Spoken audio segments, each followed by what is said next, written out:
Executive Vice President for Colombia Global, Wafa El Sadr, and the President of the Republic of Chile, His Excellency, Gabriel Boric Font.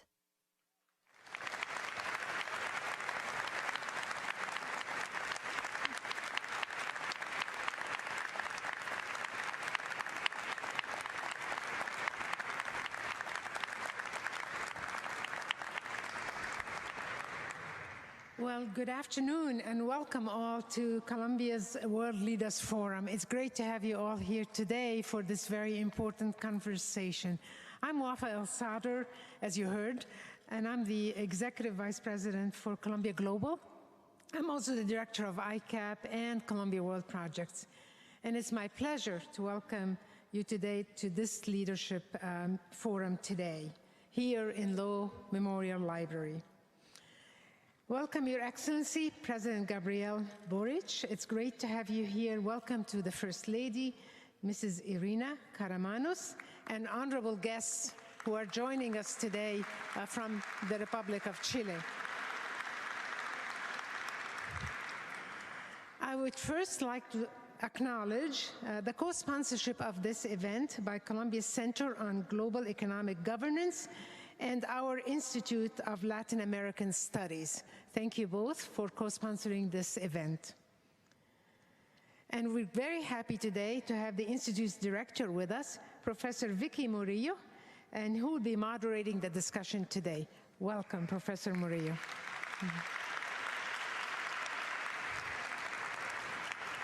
This has been a remarkable week at Columbia, as we experience usually every year in the month of September. And it's been a great pleasure to have hosted many, many distinguished guests in this forum right here this week. And therefore today we're really adding, this is the last of the forums for this year, but nonetheless it is a very important forum. As you're aware, world leaders come to Colombia because they appreciate the importance of engaging with the communities like the community of Columbia University. They know our wonderful students, our faculty, our staff are remarkable, and that our students come here to challenge as well as to be challenged, and that the students really represent the generation of global citizens who will lead in the years and decades to come. At Columbia, we take very seriously our mission to engage with the world beyond the academy and address the greatest challenges facing our global society. We call this the fourth purpose of the university, as was articulated by our president, President Lee Bollinger. And initiatives like the World Leaders Forum, Columbia World Projects, and our global centers are evidence of the commitment to this promise in action. Now, Columbia University has a long and extensive history of relationships with Chile, the academic community, and governmental institutions. There's just a book that's been published of a 100-year history of collaborations and relationship between Colombia and Chile. And also the Columbia Global Center in Santiago, which was officially launched in 2012, serves as an important base on a larger network of global centers to facilitate local in-country interactions and the development and execution of research and programs and training in Chile, as well as also elsewhere in Latin America. We are very pleased to host President Gabriel Boric today, who was sworn in just very recently in March of 2022 after a hard-fought election, congratulations, in which he promised to lead Chile transition into a fairer nation that better serves the interests of its people. For the students in the audience, you'll be happy to hear that the president got his political start as a student leader, so that's good, and I'm sure he may share or may respond to your questions about that. And he rose to prominence in waves of unrest that rocked the country over deep inequities that have long plagued Chile as well as other countries in the region.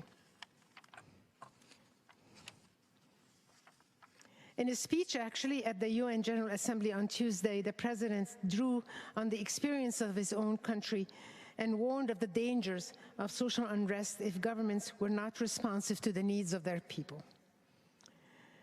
Today, he will speak about all of this and more in the conversation with Professor Murillo. And it's an honor to host you today.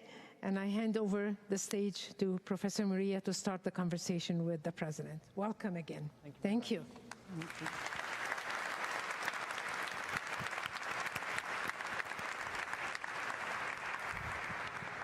Hi, it's a pleasure to have this chance to have the conversation and an honor. And I have 3 questions, 2 of which are based on the student questions sent to us and one that's my own. And I want to start with one about yourself. You're a very young president, the youngest in Chile. And your political activism as a student was a crucial part of your political experience. You're now talking to an audience of students who want to learn from your experience. So can you tell us, how did your political experience as a student activist shape your worldview and the political goals that you have set for yourself as President of Chile? Sure. First of all, thank you for inviting me here. It's really an honor to be with you all. I think there might be people outside that can't enter. I don't care if they are stand. This is hybrid, so it's being shown in your. You can watch it in your computer if you cannot be inside. Oh, there is people. There is people outside. Didn't know. Or your phone, because there is. Well, hi guys. I'll do my, as you know, English is not my mother tongue. I'll do my best to explain myself in English, but if I can't, I think that you have translators, so might be switching language with some ideas. I started in politics. My reflection in politics started when I was like 12 years old. I'm from the south of Chile, from Punta Arenas, and it's really far away from everywhere in the world. It's closest to Antarctica, so you can imagine how it is. And we felt really isolated of Chile, actually, but I realized that there was a history that we had in common and it was about suffering. I remember when I was really young asking my father about a protest that was happening in La Moneda, outside La Moneda. It's the presidential palace, right? And there were some people demanding or asking where are their familiars, because they were disappeared since the dictatorship we had in Chile. And I was like 10 years old, and I asked my father, like, what's going on? Why did the government doesn't tell them where they are? So my father explained me that something has happened in Chile when I wasn't even born in 1973, and because of the coup d'état, there are people that is still missing. And I couldn't really understood it at that time, but I felt like something was wrong. And I started reading. I started reading about history, and then I realized that the history that we were having at school didn't face the harms or the pains that our country had. And that made me really interested in learning more. And I understood quite quickly that there's no way to change things but to commit. To commit. And I started with, and that couldn't be an voluntary, or no, not a voluntary, an individual act. We had to aggregate in a collective way in order to change things. We were very little, or a very small group that thought that way in Punta Arenas in the 90s, but we started reading, and so my first approach to politics was in school because of the history of Chile, because of the wounds that we had. And then when I went to college, to university, to Universidad de Chile,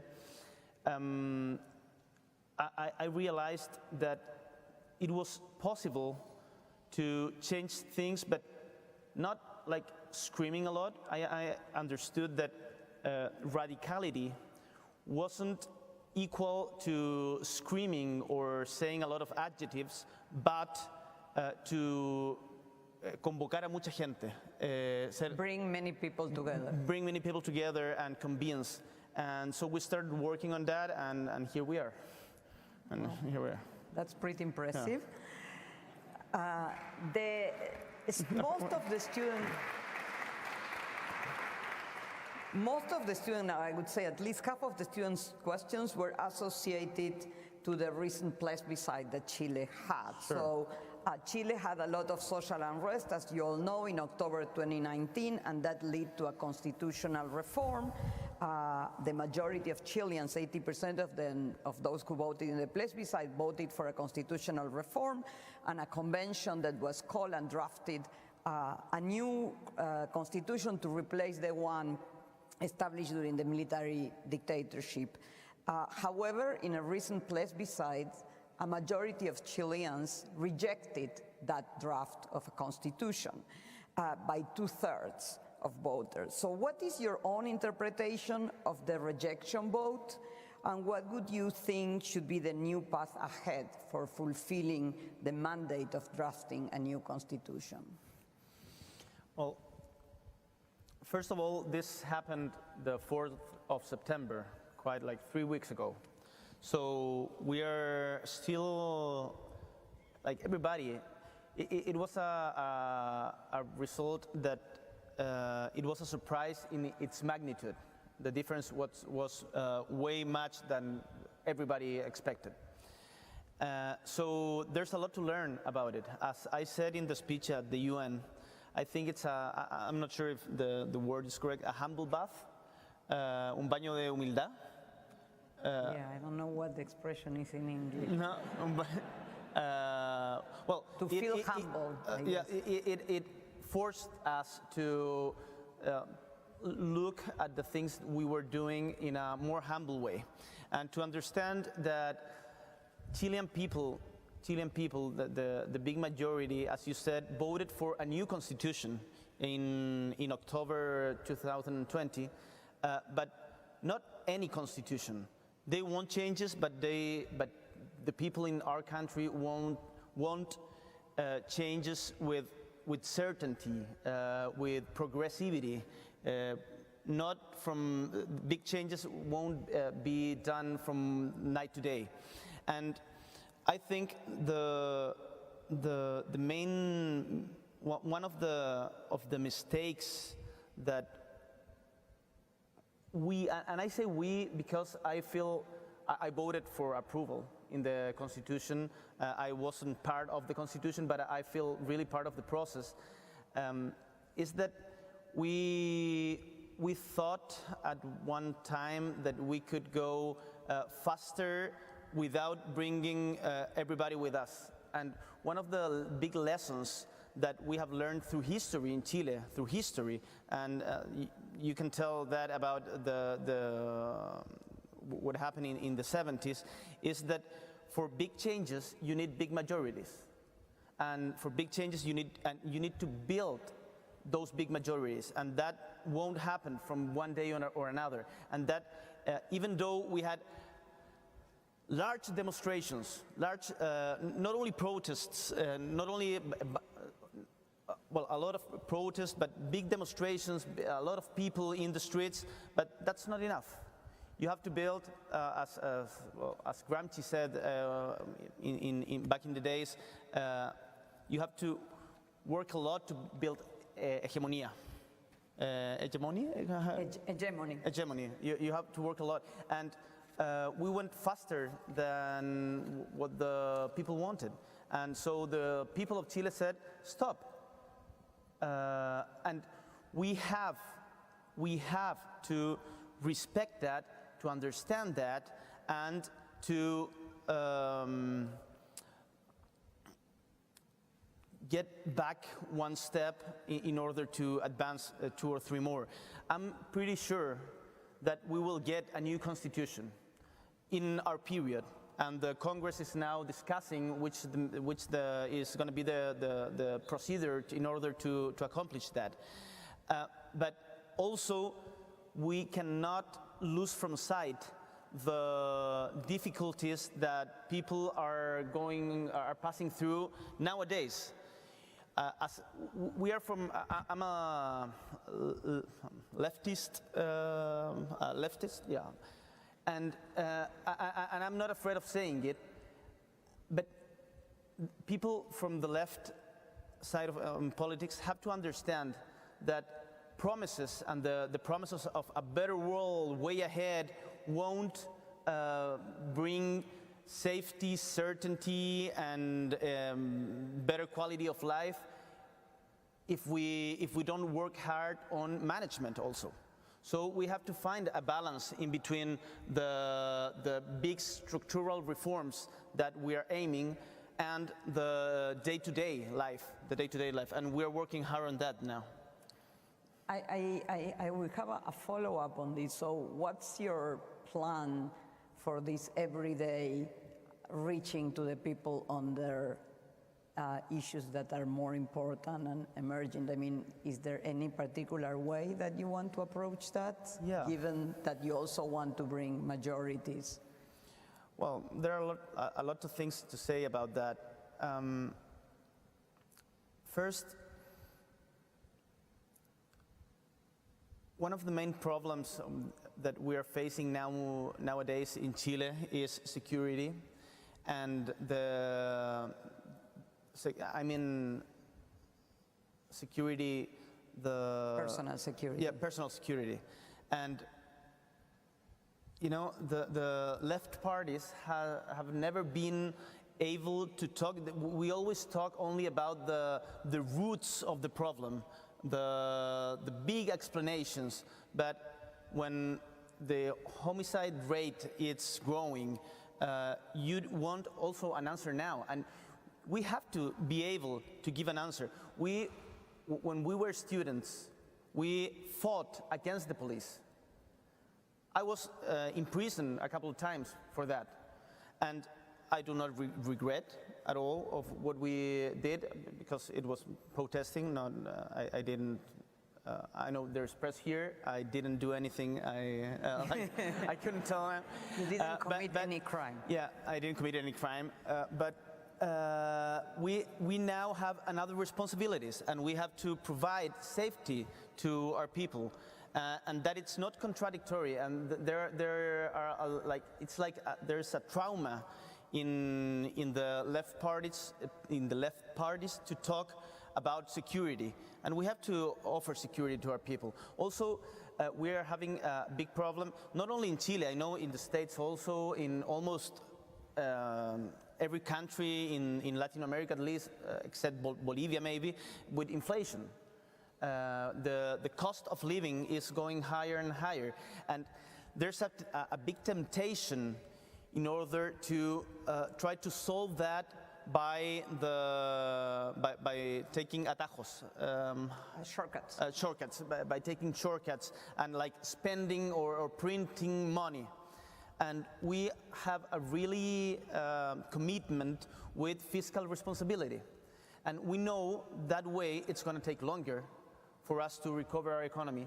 Maybe it's going to be, maybe some days it's going to be unpopular, but we know, and I'm really convinced that that's for the best, and for making changes that last in time.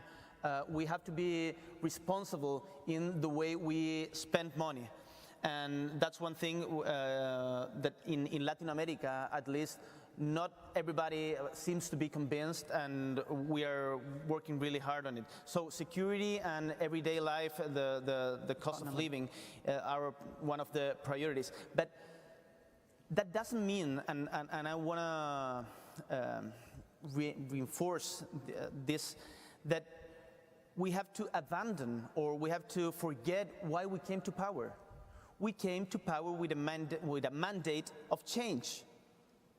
We came to power in order to change the structure of things, not only to administrate what we have. And we are going to do our best to do that.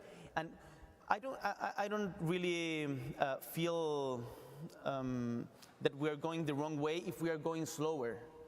I always say we might go slower because we're going far away. Thank you. So I'll ask my last question and then we will open to student questions. Latin America as a region is experiencing difficulties with democracy. I see it like two different challenges. First, there's a lot of popular discontent with the way democracy is working and the fact that it's not always perceived as helping improve the welfare of its citizens. And that results often in protest and polarization in elections, as you've seen in Chile. There's also a second challenge, which is a shift towards authoritarianism in some governments in the region that repress dissent and does not allow for democratic challenges. So if you want to look at the region as a whole and these dual challenges, what do you think would be passed towards building a stronger and more just democracies? Well, you cannot take democracy for granted nowadays. We are, in our country, Chile, has 32 years of democracy. And we are getting stronger, but still it's weak. You saw what happened, for example, in Honduras a couple of years ago. What happened in Bolivia a few years ago. What happened in Paraguay. What's going on in Brazil in a different way. What happened not nowadays with Bolsonaro, but what happened with Dilma. And there are a lot of leaderships that really, or it seems to understand democracy as just a tactic. And we have to be profoundly committed with the sense of democracy, and that implies at least two things. One, you can lose. Two, you have to respect the opinion of the one who thinks different from you. I always say a phrase that synthesizes what I think, that it's from Albert Camus, that he said in his chronicles when he wrote. He was the director of the Combat, a diary, a newspaper from the Resistance in France. And he said once, he wrote once, in politics, doubt should follow your convictions as a shadow. And I think that is really, really important. Doubt should follow your convictions as a shadow. Because if you are not able to doubt from what you're doing, that doesn't mean that you have to be insecure. That means that you have to question yourself what you're doing and try to listen what someone else has to say about what you're doing. Because if you don't do that, you become a fanatic. And we've seen fanatics.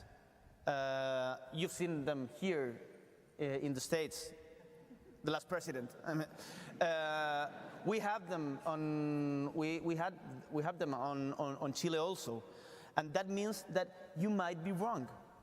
And I think that's really important for democracy. I had a really great talk to Emmanuel Macron, and I told him my main reference in France, or the people which we had relations, political relations, are La France Insoumise, the Jean-Luc Mélenchon. But one of the things I value from what Macron is doing now is that he doesn't take democracy for granted, because he had to face Le Pen in the last elections. And that means that we have to compromise with people that not necessarily think exactly the way we are. Politics, for me, it's not a place for feeling well and like going to bed thinking, okay, I stand on my convictions and I didn't move 1 centimeter from what I thought, but I didn't change anything. That's not worth it. Politics are for changing for better people's life, and you have to do that.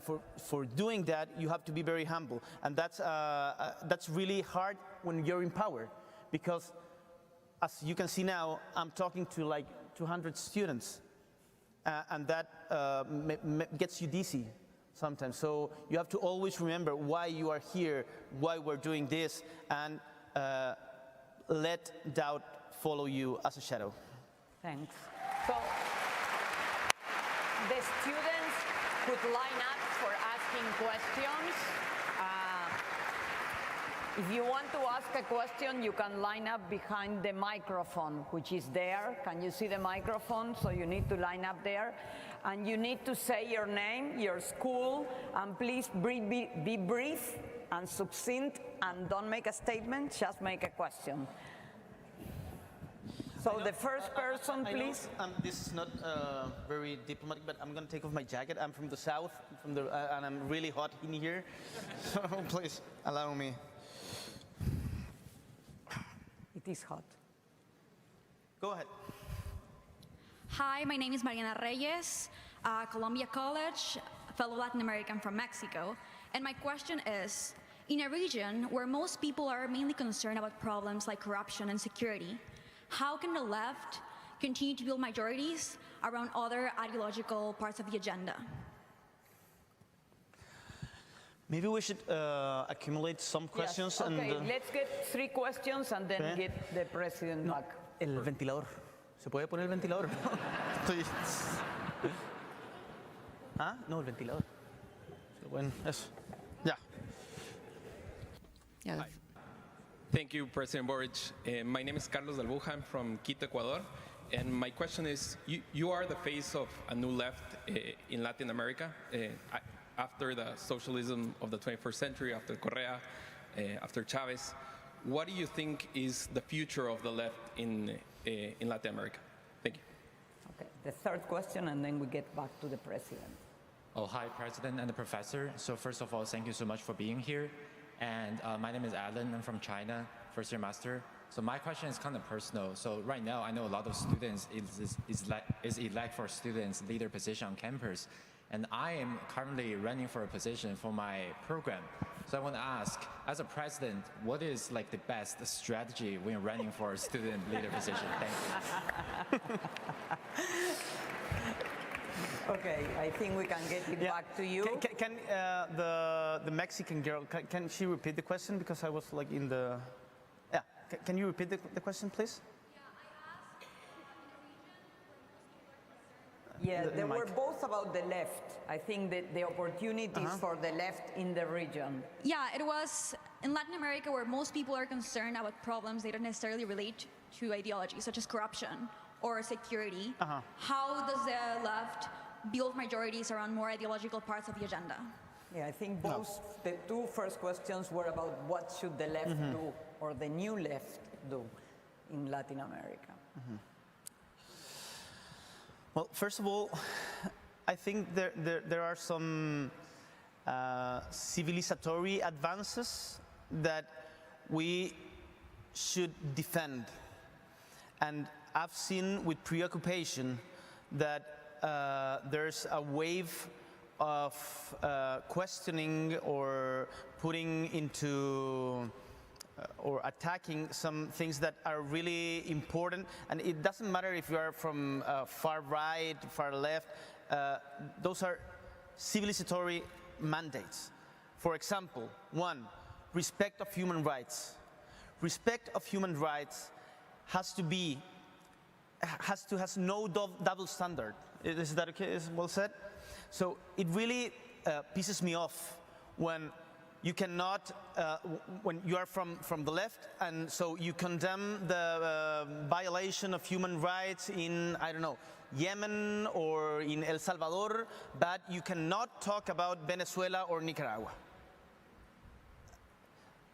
Or Chile.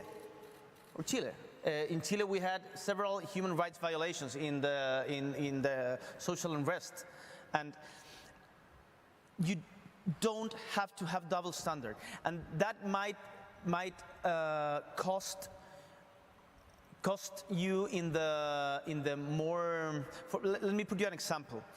I started when I was a congressman to ask questions about Venezuela. Ask myself questions. I went to Venezuela in 2010, when Chavez was still alive. And then I started asking myself questions when I saw the repression of the protests and the manipulation of some elections. And I said, well, this is not right. We have to be able to criticize it. And people in the left in Chile said, no, no, no, no, no, no, no, no. You don't talk about our friends. And I think that's completely wrong. In order to have a future, the left parties, we have to have just one moral standard, especially because it's very sensitive for the world, but for Latin America, in human rights. You cannot condemn just what the states are doing, what the United States are doing abroad, if you, or I don't know, you can put any example, if you're not able to see what your partners or the people that you think are your partners are doing. That's one thing. One other thing, I think that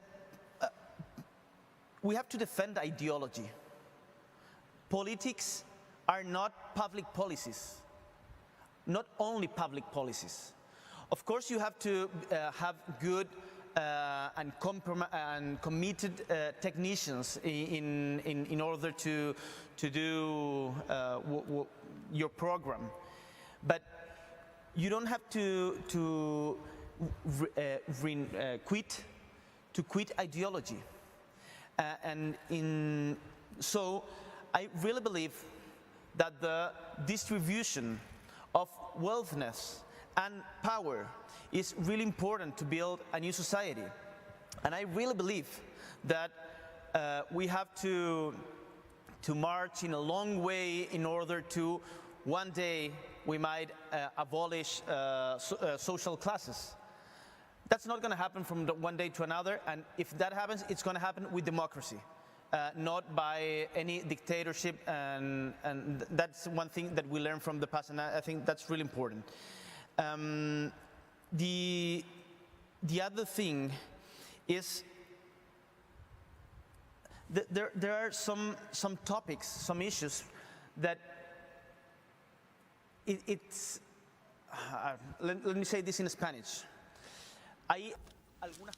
There are some things that would appear as if the arguments never change, and the left and the right, they are always in their same positions, and they never move. So the politics, I think, it's not static. What do I mean by this? For example, in the international business, so it's something that's very much discussed right now. Some people believe that if you're on the left, you have to be protectionist. But I am very convinced that the left has to be very solid. We have to be a part of the world today. So how can we make sure that this will benefit the people and not only the large companies? That is a different topic, different discussion, but we cannot fall into some sort of economic situation that we have to realize some things, we have to have a progress, we have to change our view, our aspect of socialism in the last century, because that failed. And so we have to take ownership of that failure. And this doesn't mean that we need to then think that neoliberalism is the only solution. Not at all. I think we're trying to find them nowadays in Latin America with Gustavo Petro, and with other partners. And for the last question, I understood that He's running, él está presentándose a una candidatura estudiantil y te pidió ayuda, sugerencias. Well, he's running for a position as a student. Advice is, one guy once asked me in Chile, how can I do it? I want to be president of Chile, he told me. How can I do it? First of all, don't wish to be president of Chile. So go slow. Beware of the preoccupations that your partners have. don't. You know, Lenin once said something that I think it's very lucido. Lucido? Sí, brilliant. Brilliant. He said, being ahead of your time, it's an elegant way of being mistaken. So go slow. Okay, we're gonna go to that side, so maybe 3 questions on that side. My name is Devin. I'm enrolled in the School of General Studies. Sir, you're one of the youngest world leaders on a stage that's increasingly led by some of the oldest leaders we've ever had, especially in this country. What do you think it took for Chile to embrace its next political generation? And what do you think it'll take in other nations around the world for people who want change to elect their next political generation to office? Good question. Hi, my name is Alexandra. I'm studying sustainability management here at Columbia. I'm curious to know your opinion about how to prioritize indigenous community rights with the increasing pressure for extracting minerals like lithium and copper, and for the clean energy transition. Hello, my name is Nassam, and I'll take the liberty of asking this question in Spanish, dado que yo también soy chileno. Bueno. My question to you is a little putting aside, it's a little more of a reflection. I want to ask you about your reflection after 7 months governing in terms of the expectations versus realities. You as a student, as an activist, things that when you're on the other side of the fence, you thought it was simpler maybe than you realized they're not. At the same time, I want to ask you if this has allowed you to have more empathy with other governors before you. Maybe when you were a student, you didn't have that perspective. Okay.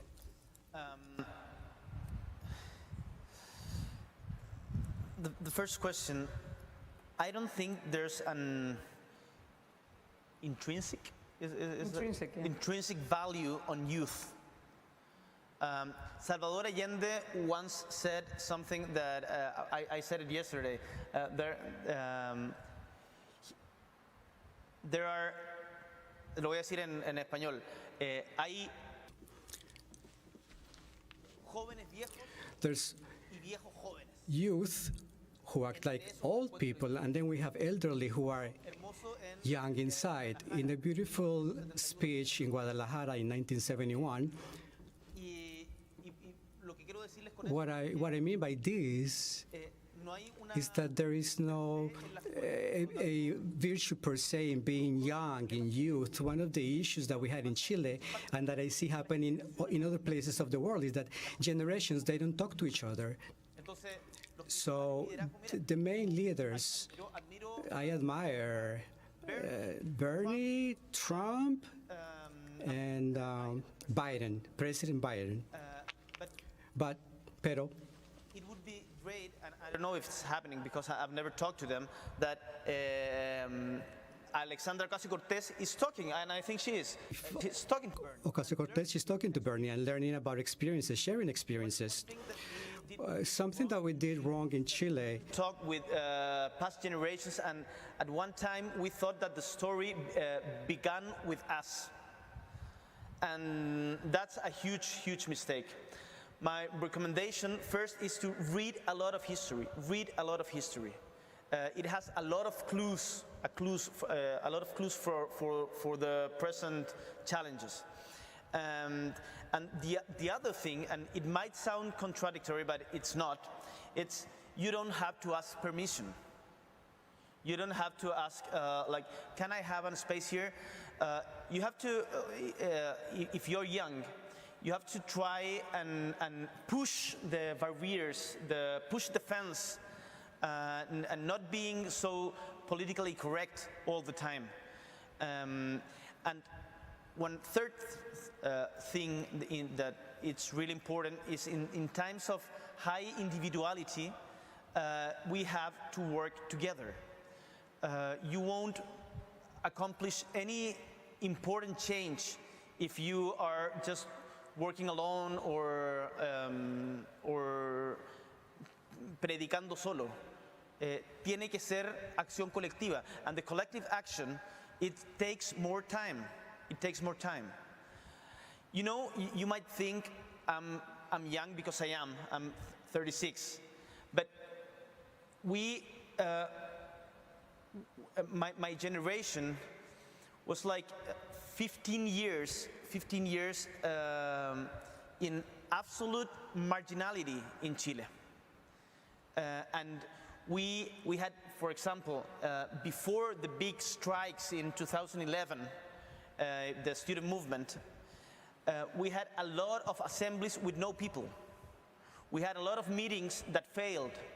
We had a lot of marches where we had really little people. So, as one great professor said once, and I really like to use this phrase, success tends to get you dizzy. In failure, you will find experience and it will get you stronger.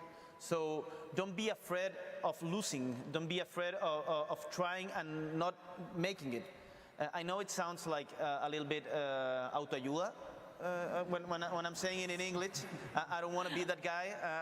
I'm not charging for this. But I really think that's true. About lithium and copper, I'm not sure if I got the first part of the question, but it's the tension between indigenous communities and extractive industries. Yeah, I think it's not only with indigenous communities; it's with communities, with all communities. And I was talking to a CEO of a big mining company today in the Council of the Americas, and he told me something like this: we screwed it up in Australia. We screwed it up and we destroyed some archaeological heritage, and we almost lost all of our reputation. So he was asking me, what do you think we can do in Chile not to repeat that? And I thought, well, you have to, we all, government, companies and communities have to have a talk about why, for example, copper and lithium are necessary to fight the climate crisis. So I really want to feel, I want that the people in Chile feel part of the solutions that the world needs. And that way, the not in my backyard attitude, I think we can work on that and take it away. Of course, there's a tension with local communities and big companies. So I think the government has to mediate, not in order to assure the profits of the company, but in order to preserve the commonwealth, el bien común, the commonwealth, and common good, sorry. And I think we are trying, and some companies, well, another thing that we have to change our mind is not all companies are the devil. There are some that really are, some really like the devil, but not all of them. Not all of them, and there are companies that are really trying and thinking how can we contribute to facing the big troubles that we have in the world, and we have to do partnership with those. And I think that if you involve indigenous communities, local communities from the start of the process, we will get to an agreement that it's not only about money, because one big mistake that big companies do is that they go to a community, they offer a lot of money, and if someone say no, they offer more money, and they break up communities, and that really screw it up. That's not the way. That's not the way. We have to talk about which is the common good that we are chasing, and that might take a little bit longer. But we also have to know that we don't have much time. I'm sorry, I'm talking too much. Oh, go ahead. No, but there was a last question about what changed now that you are in power, Chilean of your view from when you were, I guess, out of power. You know, when I came to office, one minister of Piñera gave me a guitar as a gift. And he was a really nice guy, Juan José Osa. And he told me, you will find out that other things with guitar. I don't know if you say this it's a slang. Otra cosa con guitarra. It doesn't feel the same when you are in power. That's what he wanted to say. And of course it's true. But I don't feel comfortable with saying because I'm in power, now, people that are in power have to empathize with people that were in power before, because, for example, I think that we would have done things different as the last government did. I don't think that we are morally better than them. I think we are ideologically different from them. And so power it's not a place that forces you to go just one way. It's true that there is a lot of incentivos para acomodarse, para no cambiar. Incentives. Yo por lo menos creo de que it's good to feel a little bit uncomfortable in power, in order to don't forget why you're here, where you come from, and still fight for your ideals. You don't have to quit your ideals to be in government. So we have less than 10 minutes, so we'll take one at a time. Hi, thank you so much for being here, Mr. President. My name is Magdalena Palavecino. I am from Chile, and I am studying at Melman School of Public Health. I'm getting a master's in health administration. And my question has to do with what Professor Murillo asked earlier. I know she mentioned what the plan is to gather the country together and to move forward with the creation of a new constitution. I know you talked about the priorities of the government today, that being personal security and tackling inflation, but is there a plan in place today on how the Constitution is going to be rewritten? Yeah. Is it going to be through the Congress, or could you provide some insight on the new Constitution and that process? Sure. Thank you. I think mejor que contestes una a la vez por el tiempo. Yo no estoy tan apurado. No, pero el evento termina a las 4. I'd rather you answer one at a time. You can stay longer if you want. It's good with us.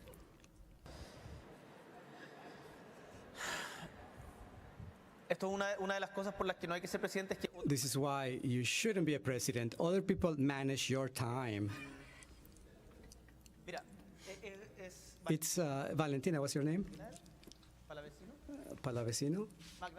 Magdalena. es una pregunta That question is very sensitive because right now we are having negotiations in Congress in order to decide how to move forward. And the government, we have an opinion as far as how we have to proceed. However, we also understand that our main role today is to facilitate that agreement. And like you said before, to govern, we have to take charge of the urgencies and the issues of today. So today, I don't know if there's I'm not trying to give tips to the Congress about the content on this agreement. I do think some things are evident. One, the people in Chile, they show and they told us what they wanted through a constitution in October, written by a specific organ, 100% elected for that end, to that end. So the idea of the new constitution that we can get to it just between an agreement or just with an agreement between the political parties or a group of experts designated by the political parties, that wouldn't answer to the demand of the Chilean people as it was voted in the plebiscite. I think there is a general consensus. What I hope will happen is that we have a new convention with more clear borders, and this will be discussed right now, is being discussed in Congress. We also have to take into account prior experience and also get support from committees, experts, and people who contribute for this conversation to be more agile and facilitated. I believe, and the people in the right, they have been a little more, they don't really like these changes. They committed with Chileans and Chiles. They said they also wanted a new constitution. So I hope that this will be an opportunity to find consensus and to be able to finally get to a point of gathering and not something, not an axle to divide people and continue more conflict for more decades. So from my point of view, I hope this is more about the content and the building. I hope this is more general. The Constitution doesn't have to cover each of the demands in the society. I think it has to be a framework, a common framework that allows politics and politicians to be able to ask the questions that we haven't asked just yet.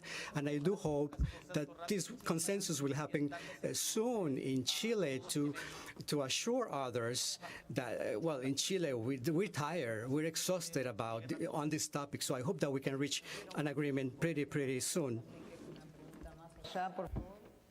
Thank you so much for coming, Mr. President. My name is Joseph. I'm in Columbia College. So you mentioned earlier that the left has historically had trouble discussing security issues, and specifically personal security ones. And I know that around the world, a lot of right-wing governments and leaders have adopted the idea of personal security and securitization and implemented them in a lot of their policies. So how do you think that the left can most effectively discuss, communicate, and also legislate on personal security issues without alienating parts of their population? Well,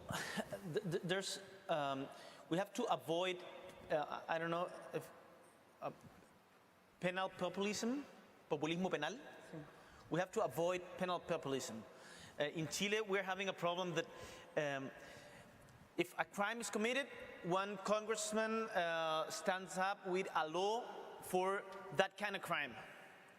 And that it really distorts the necessary, how you can say this? No, the equilibrium that the penal system has to have. But we have to reivindicate the concept of authority, I think.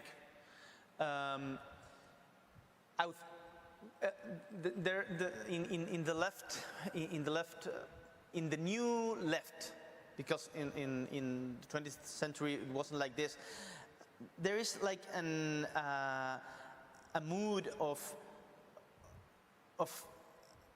saying any authority it's bad, it's like we want to keep far away from it. And we need, for example, the police. We need the police to make sure that laws are respected. And we have to reivindicate the value of law. And I think we have been a little bit weak in reivindicating that. Of course, we cannot abandon the structural causes of the problems. For example, one of the main problems I think that Chile has now is inequality. We cannot forget that the social unrest of 2019 came because Chileans felt that the growth that all politicians were talking about in the media, they didn't saw it in their daily lives. And that inequality expresses in how you build the cities, how much time you take in public transport, how long is the waiting list for health operations and stuff. So we can do both. We can reinforce authority and be like saying the police has to have the tools in order to combat crime, not being populist in a penal way, and in the other hand, struggling for structural reforms in order to achieve a more equalitarian regime.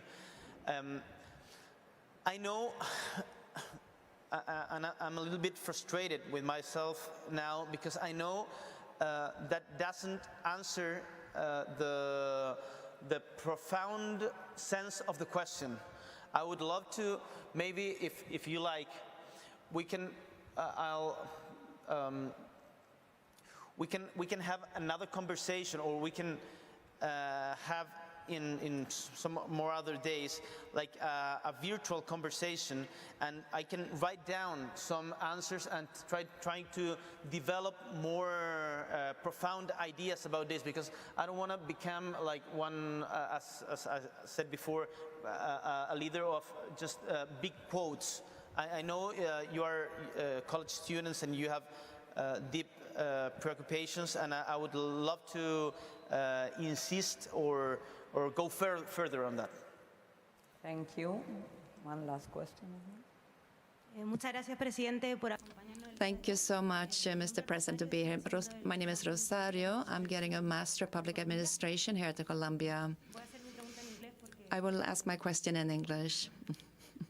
We all know the relationship with indigenous people is a very important issue in Latin America in general, and today particularly in Chile. My question is, considering security is one of the most pressing issues in our country today, as you mentioned before, what solution or path do you see today to the Mapuche conflict that is threatening the Araucanía region and its people? First of all, I don't think there's a Mapuche conflict. There's a conflict between the state of Chile and the Pueblo Mapuche. It's not their only problem. No, for sure not. And that's important because the way we phrase the problems shape them also. We used to say, when I was at school, that wasn't long ago, I was taught that the conquest of the conquest of the south in Chile was called the pacification of the Araucanía. And in Argentina, the conquest of the desert. The conquest of the desert. It was una política de exterminio. It was a policy of extermination. So therefore, it's important, I believe, to really try to show how complex this topic is. And the problem between the state of Chile and the Mapuche people, it is not mainly a problem of public order. It has problems that comes in public order, but it has to do with, yes, serious violence, which is intolerable. And there is no justification for this. From the brutal killings of people, and also there was an attack in Carbuco recently, that is all horrendous. So I believe in order to advance, we need to have a clearer policies regarding this, and we are working on this.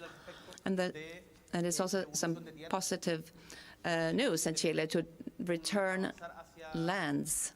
We need to progress against the autonomy, but this does not mean that the country is going to be divided. No. It's like an autonomy like they have in New Zealand and in Canada, and Bolivia are also working on this. And then to provide services that in that part, Araucanía, does not exist many times. So we're talking about things like electricity, water, roads. And on the other hand, also be very strict, as you probably have seen, with the people who insist that violence is their path. No, violence will not be the way of solving this conflict, and we are going to pose the whole strength of the law against that. But at the same time, the majority of the Mapuche communities that are peaceful, we are going to move ahead with political policies, but also to recognize their existence and their situation and the right to exist as a people, and therefore their right to autonomy. Thank you. for this fantastic opportunity to discuss with us, and I think this has been great. I think everyone has been extremely pleasant experience of learning so much from this conversation and your answers to every one of us. Well, I learned a lot in this in this kind of activities, because you make us question ourselves. So thank you for the interest. I'm sorry we couldn't answer all the questions. I remember that we have an important meeting now. You'll find out in a couple of hours. But I'm really grateful for you, the teachers, University in Columbia, and of course the students. And I invite you to organize yourself, because the university, it's a really great place to think of the common good and then to take it out to society. Thank you very much. Thanks to you.